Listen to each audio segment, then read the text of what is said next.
Hey guys, what is up? It's Ruby. I hope you're all doing well. Today I have another YouTube related video for you guys. A while back I made a video all about things to think about before starting a YouTube channel, and I got such great responses from you guys on that video, and it encouraged me to make a lot more videos surrounding like how to create a YouTube channel, my tips for a YouTube channel, basically everything YouTube related. So today I wanted to sit down with you guys and talk to you all about 7 ways to clean up your YouTube videos.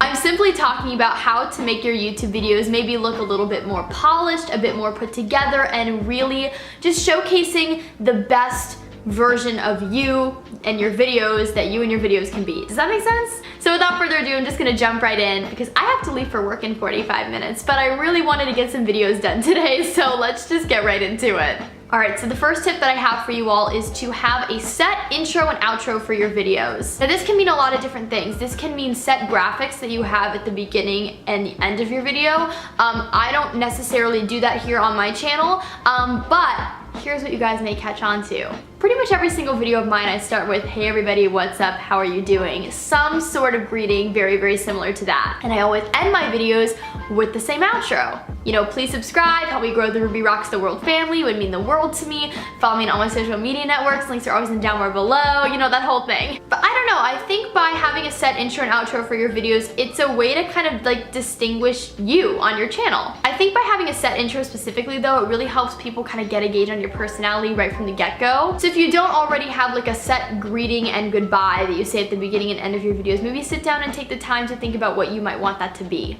My next tip that I think really helps clean up your videos is to stay away from artificial lighting. I'm lucky enough to have a really great setup where I have a big window in my current apartment, so the natural lighting is usually really great as long as it's not like storming outside. And there's nothing wrong with having like your own like lighting setup and everything like that. That's something that I've actually looked into purchasing recently, but I think the issue comes in when people just get a little too crazy with it. It becomes a way too artificial and it just looks too overproduced and not really like sincere, if that makes any sense. I know that we're living in a digital age where like filters and everything are like super fun to play around with, and there is a time and a place for those, but I think when it comes to YouTube videos, you know, people like to click on videos with people and content creators that they relate to and that they think are real human beings.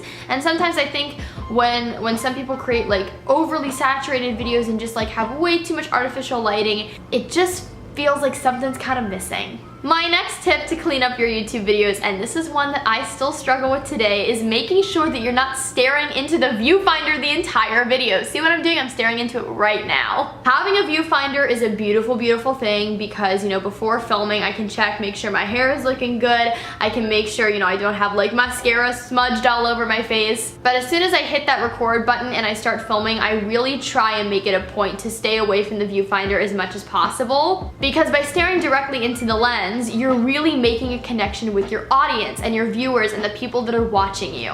It makes them feel like they have a friend that's talking to them rather than somebody that's like behind the camera and that they're watching on a computer. I know for a lot of new content creators, it can be really difficult at first to like have the confidence to stare right into the lens, which I know sounds really weird, but I promise it makes such a big difference in your videos and the quality of your videos. It just creates more of a personal connection, whereas this right here creates a disconnect and it feels like I'm not as engaged. My next tip is to clean up your background and make sure that your background is nice and neat.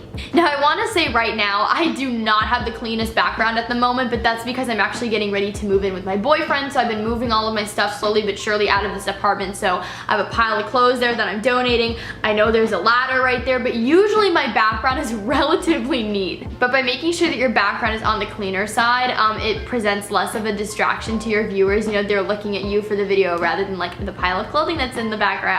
If you're a content creator that films only with natural lighting like myself, be conscious of when you're filming, like what time of day you're filming, and make sure that there aren't any shadows that are like super distracting. So basically what I'm saying is like try your best not to film during like the sunrise or the sunset. I mean, sometimes that's inevitable, like depending on, you know, when you have time to film.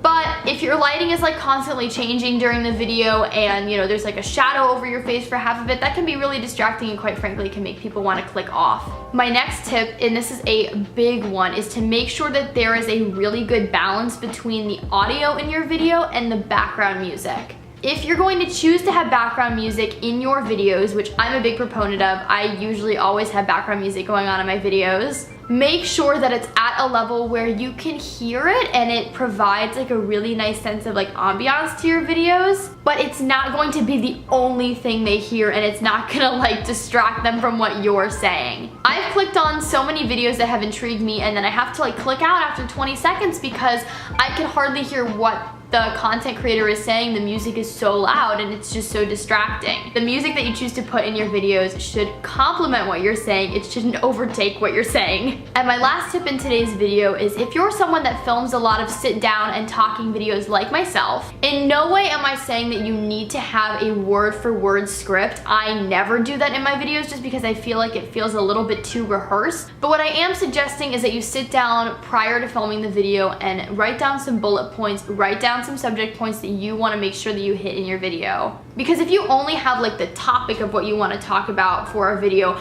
but you don't have any bullet points of what you really want to say, when you turn that camera on and start recording and then you get to editing, you're gonna have so much dead space to go through and so many moments where you're just like staring blankly thinking like, what do I say next? This is also just gonna help you have a more clear and concise video. It's gonna help you and make sure that like your topic like doesn't seem all over the place. But like I said, I'm not saying to script out word for word everything that you're gonna say. So like right now in today's video, the way that I planned for this was I sat down, I wrote out like my top 7 tips, but I just wrote out like the main point, and then I knew like whatever I wanted to talk about and expand on that, I would kind of just like fly by the seat of my pants and talk about it. But there you guys have it. Those are my 7 ways to clean up your YouTube videos. I really hope that you guys enjoyed today's video. If you did, be sure to give it a big thumbs up to let me know that you'd like to see more of me on this channel. Okay, here comes my set outro. Listen to it. Please subscribe and help me grow the Ruby Rocks the World family. It would mean the absolute world to me.